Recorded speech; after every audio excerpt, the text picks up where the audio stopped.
بسم اللہ الرحمن الرحیم۔ السلام علیکم، کیسے ہیں میرے بیوٹیفل سے فرینڈ؟ انشاءاللہ آپ لوگ ایمان کے نور سے بالکل روشن اور منور ہوں گے۔ ککڑیاں تو آپ لوگوں نے کھائی ہوں گی۔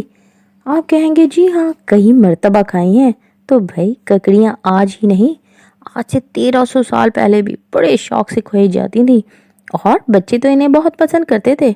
ایسے ہی بچوں میں ایک چھوٹی سی بچی تھی جو عراق کے شہر کوز میں رہا کرتی تھی۔ ایک دن بچی نے گھر کے باہر تازہ تازہ ککڑیاں بکتی ہوئی دیکھی۔ بچی کا بڑا دل چاہا کہ ککڑیاں کھائے، لیکن پیسے ہی نہیں تھے۔ تو ککڑی والا تو اسے بغیر پیسوں کے نہیں دیتا نا، تو وہ بچی جلدی سے دوڑ کر اپنی امی کے پاس آتی ہے اور ضد کرنے لگتی ہے کہ ککڑیاں کھاؤں گی۔ بچی کے ابو ان دنوں خاصی پریشانیوں سے دوچار تھے۔ امی تو بڑی پریشان ہو گئی کہ پیسے کہاں سے لائیں۔ ادھر بچی تھی کہ ضد کیے ہی جا رہی تھی، امی کے منع کرنے پہ چیخ چیخ کر رونے لگی۔ بچی کے ابو بیٹھے دیکھ رہے تھے۔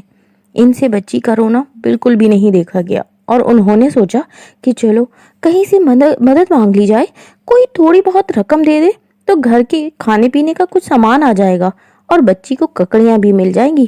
وہ اٹھے اور ایک بہت بڑے بزرگ کی مجلس کی طرف چل دیے۔ یہ مجلس البرگ کہلاتی تھی۔ آنے کو تو بچی کے ابو مجلس میں آ گئے، لیکن بزرگ کے سامنے ہاتھ پھیلاتے ہوئے انہیں اتنی شرم آ رہی تھی کہ انہوں نے کبھی کسی سے مانگا جو نہیں تھا۔ وہ مانگنا پسند بھی تو نہیں کرتے تھے۔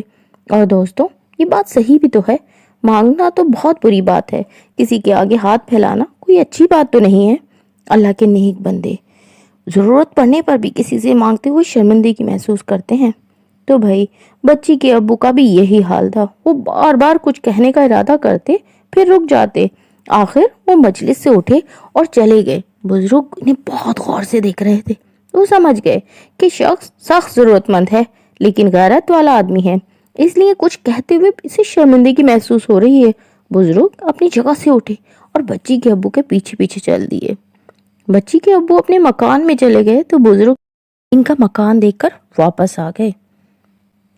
رات ہوئی تو بزرگ اس بچی کے مکان پر پہنچے۔ خاصی دیر ہو چکی تھی اور اندھیرا چھایا ہوا تھا۔ بزرگ نے مکان کا دروازہ کھٹکھٹایا۔ بچی کے ابو باہر نکلے۔ اندھیرے میں پہچان ہی نہیں سکے کہ کون آیا ہے۔ اتنی دیر میں بزرگ نے مکان کے دروازے پر ایک تھیلی رکھی اور یہ کہتے ہوئے فوراً وہاں سے چلے گئے، دیکھو تمہارے دروازے پر تھیلی پڑی ہوئی ہے، یہ تمہارے لیے ہے۔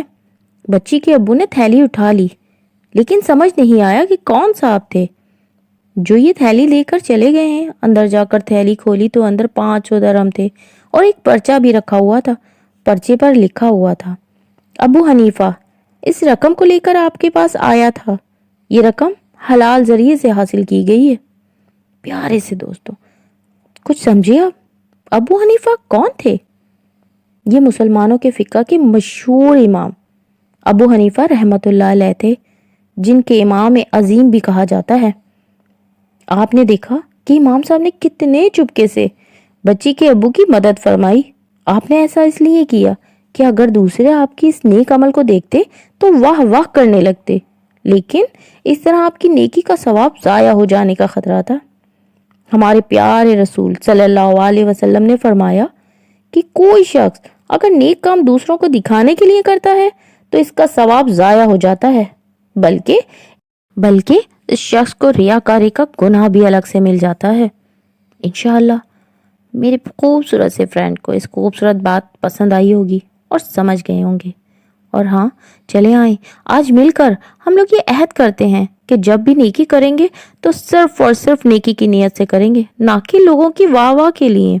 ویسے بھی میرے پیارے پیارے سے دوست یہ بات بہت اچھے سے جانتے ہیں، نیکی تو ایسے کرنی چاہیے کہ ایک ہاتھ سے دوسرے ہاتھ کو خبر بھی نہ ہو۔ اب سوچنا کیسا؟ جلدی سے لائک کریں اور کمنٹس میں بتائیں کہ میری یہ خوبصورت سی بات میرے پیارے پیارے فرینڈز کو کیسی لگی۔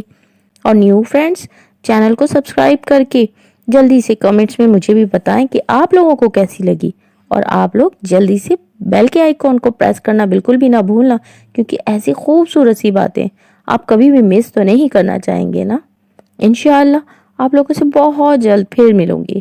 اپنا بہت سارا خیال رکھیے گا۔ جزاک اللہ۔ اللہ حافظ۔